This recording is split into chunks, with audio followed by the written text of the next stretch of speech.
Do livro Vinha de Luz, ditado pelo Espírito Emmanuel, médium Chico Xavier. Eis a pergunta: ouvistes? Tenho-vos dito estas coisas, para que vos não escandalizeis. Jesus, João 16, 1. Antes de retornar às esferas resplandecentes, o Mestre Divino não nos deixou ao desamparo quanto às advertências no trabalho a fazer. Quando o espírito amadurecido na compreensão da obra redentora se entrega ao campo de serviço evangélico, não prescinde das informações prévias do Senhor. É indispensável ouvi-las para que não se escandalize no quadro das obrigações comuns. Esclareceu-nos a palavra do Mestre que, enquanto perdurasse a dominação da ignorância no mundo, os legítimos cultivadores dos princípios da renovação espiritual, por ele trazidos, não seriam observados com simpatia.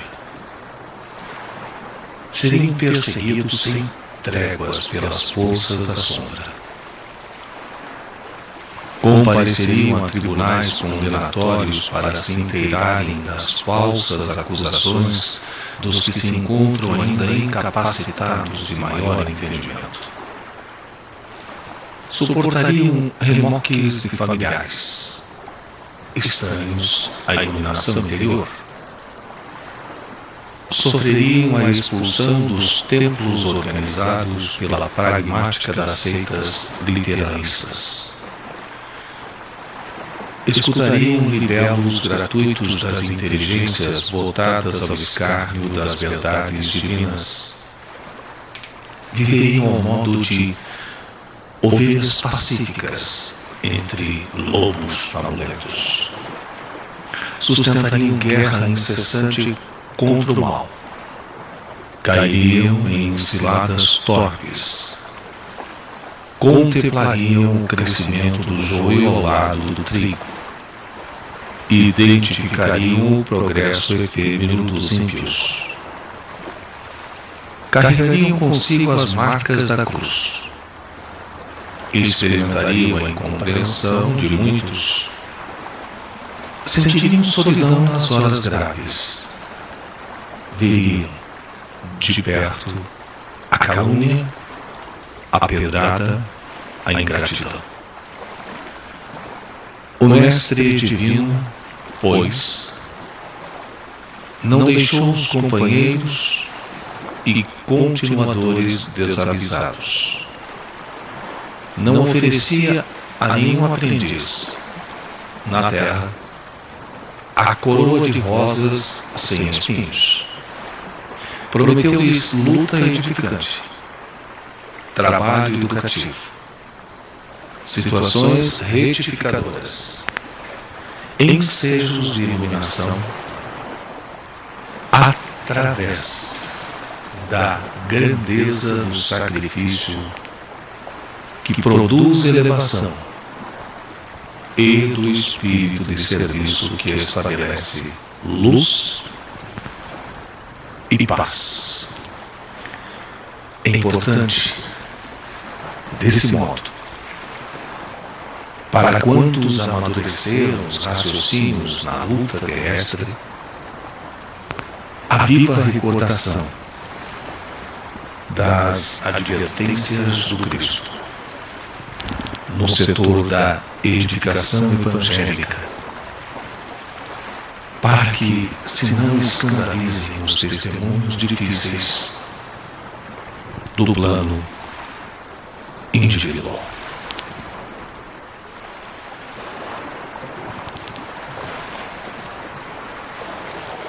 de O Evangelho segundo o Espiritismo,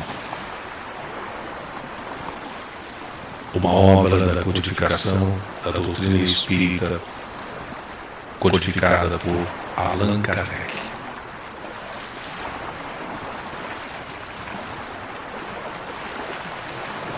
No capítulo 28,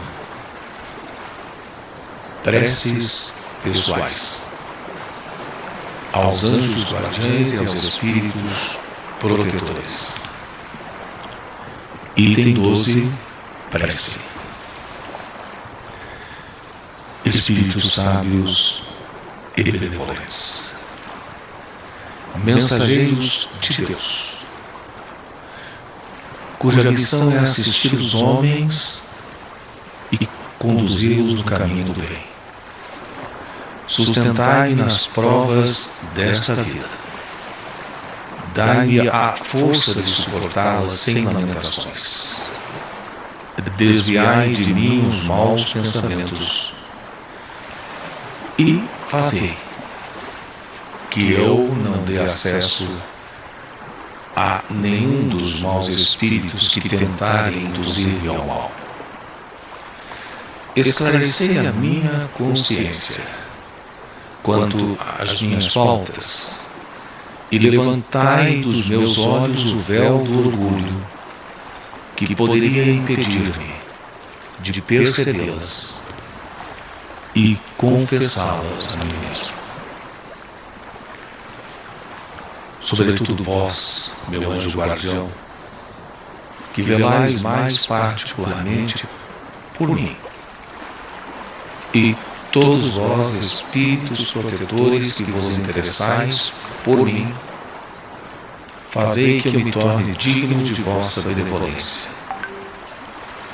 Vós conheceis as minhas necessidades, que elas sejam satisfeitas segundo a vontade de Deus.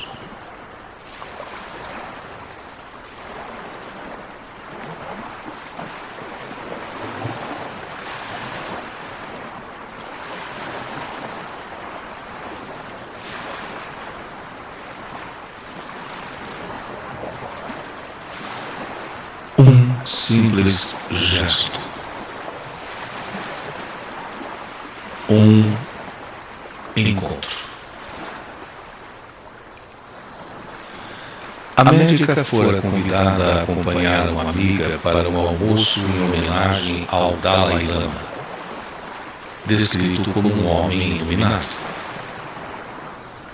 Raquel já estivera em presença de algumas pessoas consideradas iluminadas e não percebera qualquer diferença entre elas e as outras. Por isso, resolveu aceitar o convite. O almoço aconteceu num dos mais requintados hotéis da cidade de São Francisco, Califórnia. No imenso salão estavam centenas de pessoas importantes, ricas e politicamente poderosas.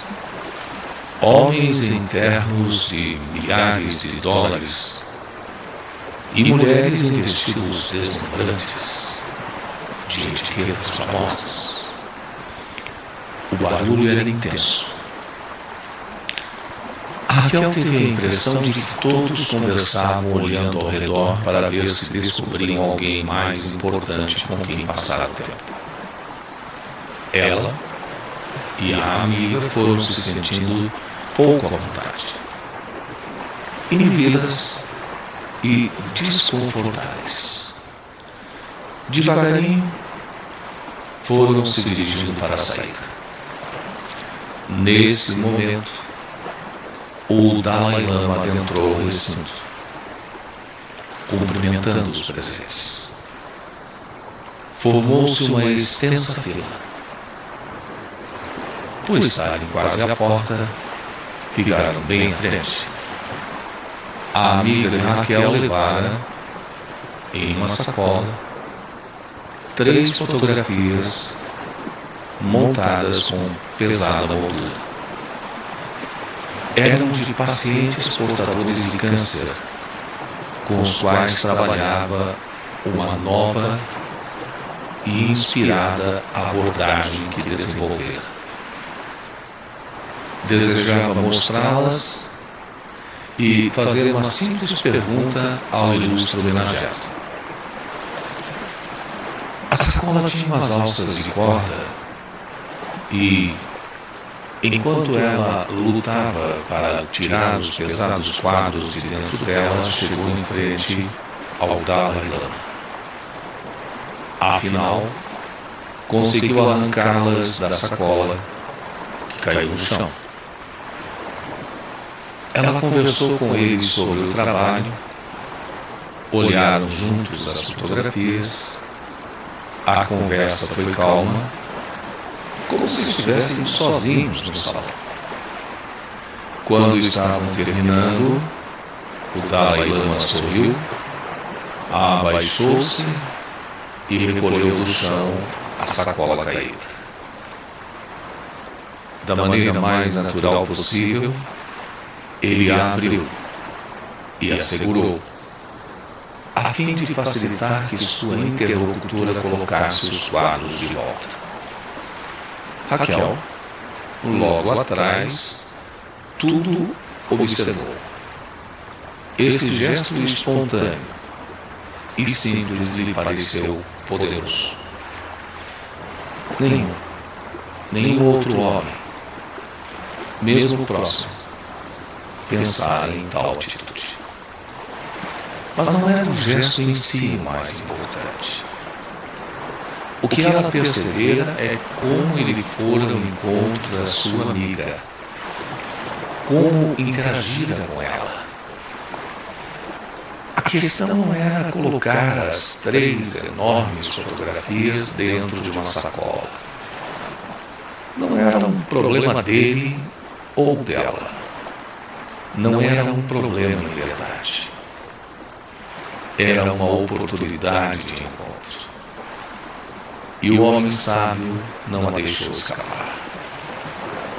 Realmente, pensou Raquel, ele é uma pessoa que faz a diferença no mundo. Em outro momento, ela escreveria: grandes mensagens vêm em pequenas embalagens. O simples ato de devolver um objeto perdido ou um papel caído no chão pode ser suficiente para renovar a confiança de uma pessoa na vida. Quando fazemos isso, tocamos a bondade guardada nessa pessoa e desejamos que ela se desenvolva.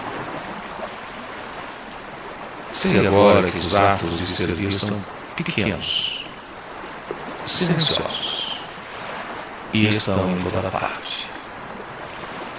Aprendi que servimos muito mais com o nosso modo de ser do que com aquilo que sabemos. E todos servimos, mesmo que não estejamos conscientes disso. Ave Maria. Ave Maria, cheia de graça. O Senhor é convosco. Bendita sois vós entre as mulheres, e bendito é o fruto do vosso ventre, Jesus. Santa Maria, Mãe de Jesus, rogai por nós, vossos filhos, agora e na hora de nossa morte. Amém. Assim seja.